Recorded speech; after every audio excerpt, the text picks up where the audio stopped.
Assalomu alaykum hammaga. Bugun Abadirda oldiga keldik. DV bo'yicha advokat. Hozir ko'p savollar bo'lyapti sud haqida. Men shu sud haqida gapirmoqchiman. Mana o savollar bo'lyapti. Bir o'zim sudga bersam bo'ladimi? Yo gruppaviy sudga bersak bo'ladimi? Shu sudlar haqida men gapirmoqchiman. So I just told them there's a lot of questions from Uzbekis about the lawsuit. Yes. About solo, about group. So I want to talk about that. So first of all, do you accept solo mandamus? I do accept solo damages, and I'm working on a couple of them already for DV 2022 delays, especially people with low numbers that haven't been called. Men hozir so'radim birinchidan sudlar bo'yicha shaxsiy individualni qabul qilasanmi, olyapsanmi? Ular keyslar bormi? Ha deyapti. Menga o'sha ikkita keys bor. Shular bilan ishlayapman.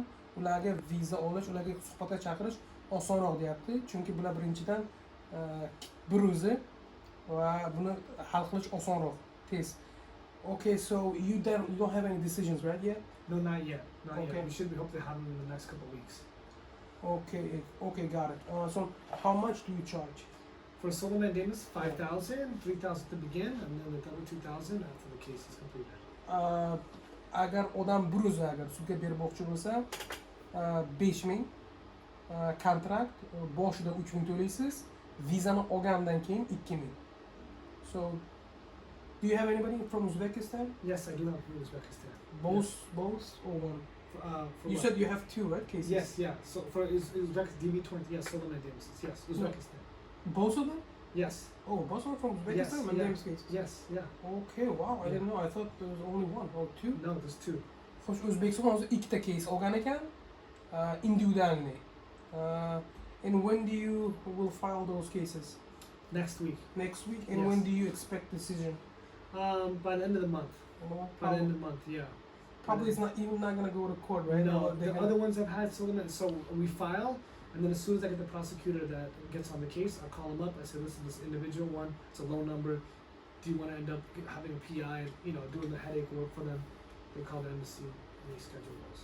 Mana hozir ikkita mana case'im bor deyapti. Ularni xudo xolasa men kelgusi hafta topshiraman. U даже deyapti, sudga berganim bilan sud bo'lmaydi-yu, sud bo'lmasdan o'sha hal bo'lishi kerak, chunki bular bitta odam. Bitta odam uchun bular davlat ko'p vaqt ajratmaydi. Buning chunki davlat ham advokatlariga, o'zini advokatlariga pul to'lash kerak. U bilasizlar, cho'ziladi, shuning uchun birdan yopadi bular. Shuning uchun bu даже sudgacha bormaydi deb nima qilyapti.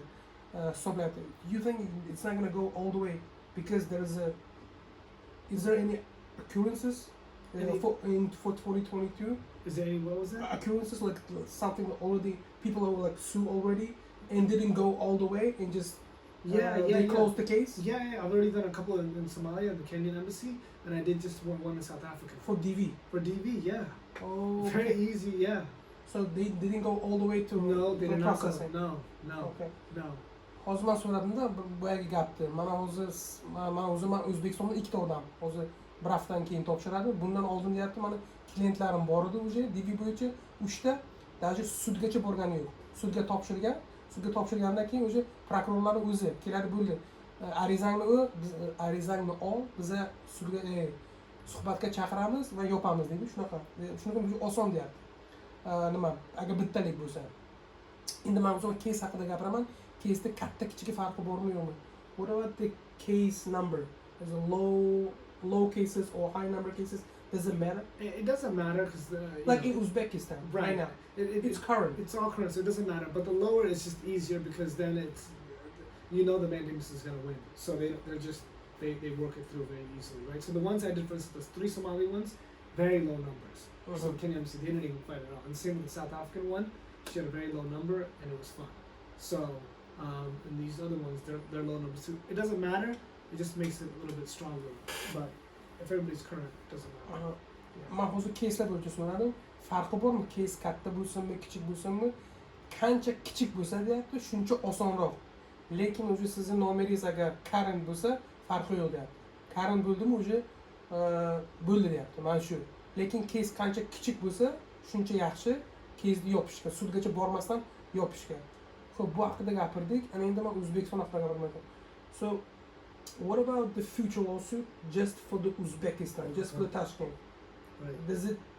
Can you file? Is it feasible? Is it Is it worth it to file it? I always say it's worth it to file because if June is going by, July is going by, they're not scheduled, they're going to lose the opportunity. And as you know, no chance of getting it next year or the year after. It's very hard to get the DV again. So I say it's worth it to file a lawsuit. Just yes, for Uzbekistan. Right, and this year we're trying to do, yes, just the Uzbekistan embassy. Because like we spoke about, sure, they may have issued 1,000, but there's a possible 6,000. And that's very low when you look at the percentage of visas that were issued compared to the visas available, right? So Uzbekistan might be losing some of the highest percentage of visas. If they don't get sued, when the year ends and they finish off 1,500 visas or 2,000, out of a possible 6,000, that means 3,000, 3,500 people may not get visas. Endi o'zi ko'p gapirdi, endi eslab qolishim qiyin. İşte maqsad men nimani so'ramoqchi edim. O'zbekistonda o'zini sudga bersa bo'ladimi yo'qmi? Chunki mana bilasizlar, bu ham aytayapti, ha bo'ladi, Toshkentda o'zini sudga bersa. Chunki to'g'ri, Toshkent hozir ko'p viza berdi deyapti, lekin 6,000 ta odam yutgan. 6,000 dan ko'p bilan qancha oladi? Hozir 1,000 tami 2,000 ta oladi. Qanchasi olmaydi deyapti. Shuning uchun yana 2 oy qoldi. 2 oydan keyin o'sha bo'ldi dedi. Hech narsa qilib bo'lmaydi. Shuning uchun to'g'ri uni beramiz, bersa bo'ladi Toshkent deyapti. Okay, so it's possible to. It's possible, and I think it's even going to be stronger if we just say, you know, Uzbekistan. As everybody knows, there's been a lot of litigation with DVs from 2020, from 2021, even this year coming. I think it's just more focused if we say, here in Uzbekistan, the issue is we have 6,000 available. They're not moving them fast enough. They typically stop scheduling them after July 30th, and so then it's a panic for anybody else. See, even if it's 6,000 selected, Yeah.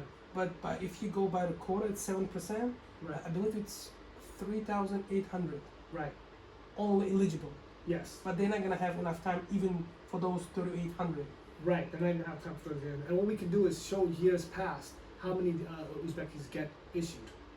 Right. It's going to be a lot more than 1,000 in typical years, except for 2020, 2021, 2019, 2018, 2017. If we look at those normal years, Uzbekistan gets a lot more than 1,000 issuances. You understand?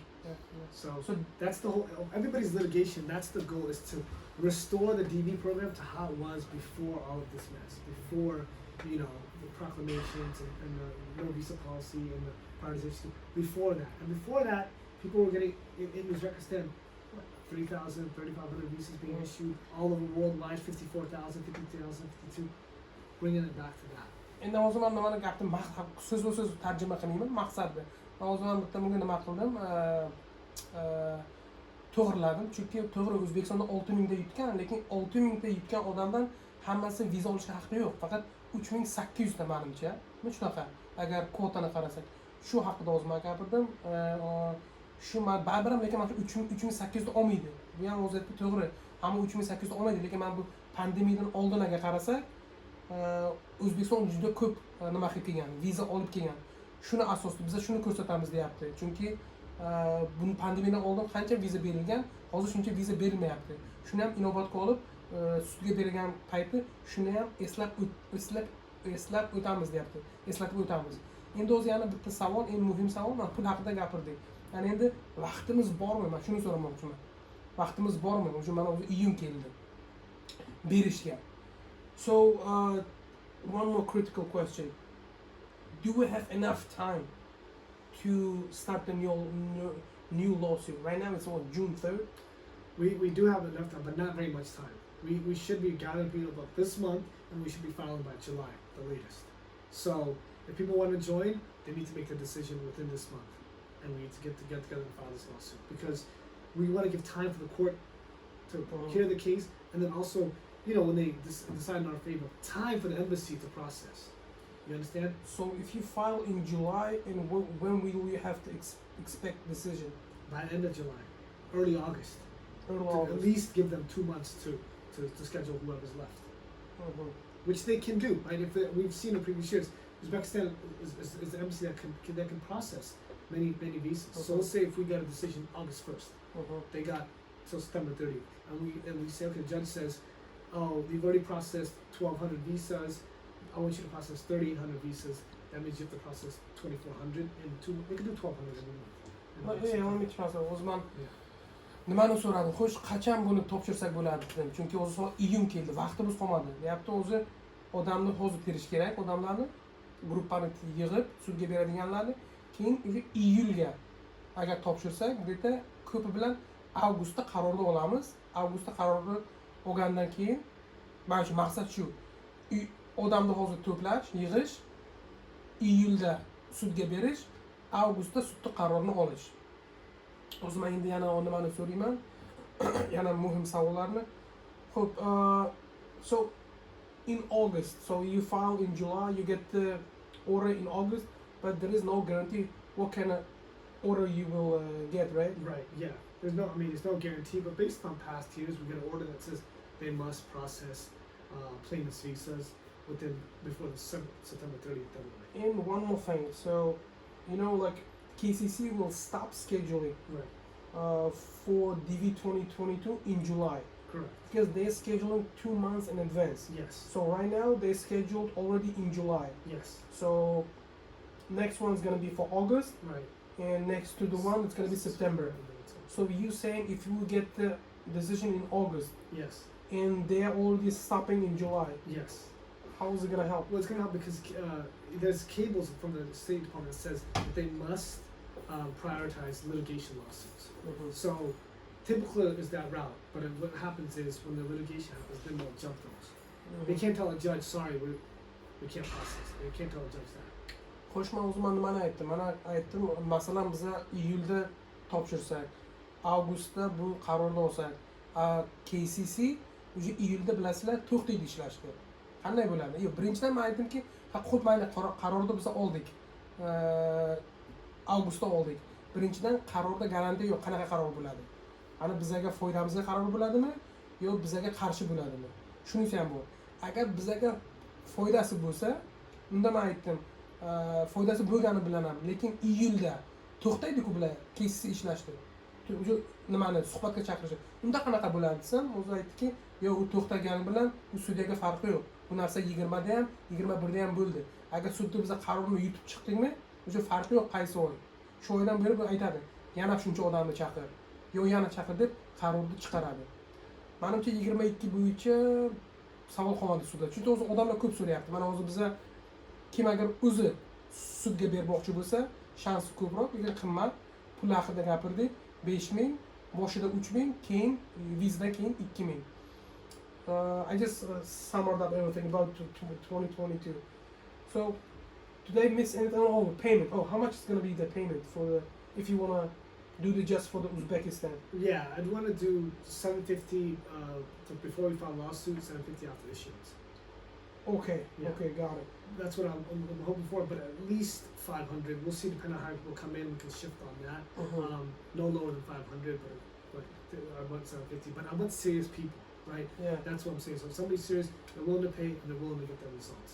Okay. But at least, yeah, so you can tell them that. Hop, men hozir endi nimani hozir men kechirasizlar, onam gapirayotganimda bu odam ko'p gapiradi, men harakat qilaman shu foydali joyini nima qilishga, tarjima qilishga. Gapma-gap endi men tarjima qilmayman, men ingliz tilini biladigan odamlar ham bor. Agar bir narsani men tarjima qilmagan bo'lsam yo esimdan chiqqan bo'lsa, kommentda qo'yasizlar. Xo'sh, men pul haqida gapirdim. Xo'sh, puli qancha bo'ladi deb, buni 750 qilamiz deyapti. Endi 500 dedi, lekin odamiga qarab. Odam masalan kamroq bo'lsa agar 750 boshida, vizdan keyin 750. Agar odam ko'proq bo'lsa deyapti, 500 qilamiz deyapti. Boshini. Va keyin o'sha 1000 bo'ladi. So when you say 500, for example, 500 at the beginning and after issue visas 1000. Bo'ldi. Bo'lmasa agar 500 qiladigan bo'lsa, boshi 500 bo'ladi, keyin $1000 vizdan keyin. Bu agar O'zbekistonni o'zini sudiga bersa. Endi u odamiga qarab, yo 750 dan bo'ladi, 750 yo 500 boshi 1000 keyin. Endi bu faqat O'zbekiston uchun. Shuning uchun hali men yana отдельный video qilsam kerak. Chiqib mana shu o'ylaymanki, o'sha kommentda yozinglar, mo'sh gruppa ochamizmi, qani kimni xohishi bor, nimaga qo'yishga. Shu yangi sudga qo'shilmoqchi bo'lsa, mana shu menimcha agar bir o'zingiz qo'shilsangiz narxini aytdik, agar gruppa bo'yicha qo'shiladigan bo'lsak, faqat Toshkent uchun mana buni ham aytdik. Shu I think anything else I missed about the 2022? I think we covered everything. Yeah, I think we covered everything. Yes. Okay, God. In the last for our APA lawsuit. Yes. what's your plan? Do you have any date to file? Monday. Oh, this Monday. This Monday. Monday the 6th. Oh, Monday the 6th. Monday the 6th, yeah. Okay, so Yeah. That's what we originally talked about. yeah, but I'm on pace yeah, too, yeah. Yeah, but we haven't talked. Yeah. I know that you, even if Yeah. you don't talk, you know, Yeah. on background, you do I your just need work. to speak to the lady about some factual stuff. I've just been trying to do the legal stuff with her doing research. So all that is set, and then we just gotta put in the facts. But I'm still on pace. Okay, on Monday. Yeah. Okay. Endi hozir men nima maqsadini bilasizlar? Biz 6 kishi o'zi elchixona sudga beryapmiz. Viza отказ olganlar, harfida отказ olganlarni mana shularni biz sudga beryapmiz. Mana shularni ortidan biz elchixona sudga beryapmiz. Mana endi qachon buni sen sudga berasan deb, o'sha bizga odamlar bor, hammasi bor. Dushanba kuni xudo xolasa sudga beramiz. So when we file on Monday, and when we expect to decision or anything, any movement. Oh, movement. Okay, so I filed the complaint on Monday. Then I'm gonna do the PI probably the following Monday. I have to wait for them to get service. Do the PI. Look at this calendar. And I could probably will be heard by the 27th. I'm guessing. Around then, that's probably when the judge will give us a hearing. Hearing and decision like early July. Early July, yeah. Early to late July. Early to mid July. Okay. Yeah. Xo'sh, mendim dushanba kuni agar biz sudga bersak, qarorni, bir yangilikni qachon kutishimiz mumkin edi? Hozir jarayonda aytdim, men jarayonni sizlar tushuntirib berayman. Konkretni agar dushanba kuni bersa, deydi iyulning o'rtasi, ko'pi bilan iyulning oxirida o'sha qarorni olishimiz kerak. Endi bu qaror qanaqa bo'ladi? Bizni tomongami yo bizga qarshimi? Ko'ramiz. Lekin baribir men o'ylaymanki, bizga qarshi bo'lsa ham, o'sha biz kelajakda bilamiz. Ism uchun отказ bo'ldimi? Demak, bunga sud ham yordam bera olmaydi. Agar yutib chiqsa, demak bu ishni hal qilib bo'ladi. Endi hozir yana bitta narsani so'rayman, bitta savolda mana sudni yutsak, bu sudni yutganimiz bilan bu kelajakdagi odamlar mana shunaqa xatosi bo'lsa, yo hozir mana bizga odamlar bor, sudga qo'shilmagan odamlar, xato uchun. Ularga ham ta'sir qiladimi? Shuni so'ramoqchiman. So what about if we win this lawsuit, is it going to affect other people who's in the same shoes? No. Or because I know some people are even calling me to now. No, that's why they should have joined. So they're not going to benefit, They right? will not benefit. It's just going to be for the specific case. Specific plaintiffs, that's it. Very specific, this one. It's not. I'm not asking for that, Mhm. nor I don't expect the judge to give that. No. Xo'sh, qaranglar, men aytayapmanki, endi biz sudda yutib chiqdik. Endi bu qarori masalan boshqa mana odamlar ham bor shunaqa xato bilan, xato uchun отказ. Shu odamlarga ta'sir qiladimi? Yo'q, mana kelajakda 2023 da shunaqa odamlar bor. Shularga ta'sir qiladimi deyman? Yo'q, ularga ta'sir qilmaydi, chunki bu qaror faqat bu shu odamlar uchun. Shu odamlarning holati uchun, hamma uchun emas deyapti. Mana shu. I think that's it, right? Yeah, that's it. I mean, tell them that we could probably do a second one later on, but you know, they can watch how this one unfolds. But that's why it's best for them to join on the first one. Endi hozir men bu ism haqidagi sudga deyapti. Agar kim xohlamoqchi bo'lsa, keyinroq mojibut vaqtimiz qolsa, agar bu sudni yutsak, yana bitta qilamiz deyapti, ko'ramiz. Qanaqa? I think that's it, right? That's it, yeah. Shu hammaga rahmat. Kommentni qo'yinglar. Sudlar haqida nima deb o'ylaysizlar? Qilishimiz kerakmi? Toshkent sudga berishimiz kerakmi? Yo'qmi? Yozinglar. Shunga qarab, agar odam ko'pchilik bo'lsa, gruppa yog'amiz. Toshkent sudga beramiz elchixonani. Mayli, xo'p, hammaga rahmat. Omad hammaga. Rahmat.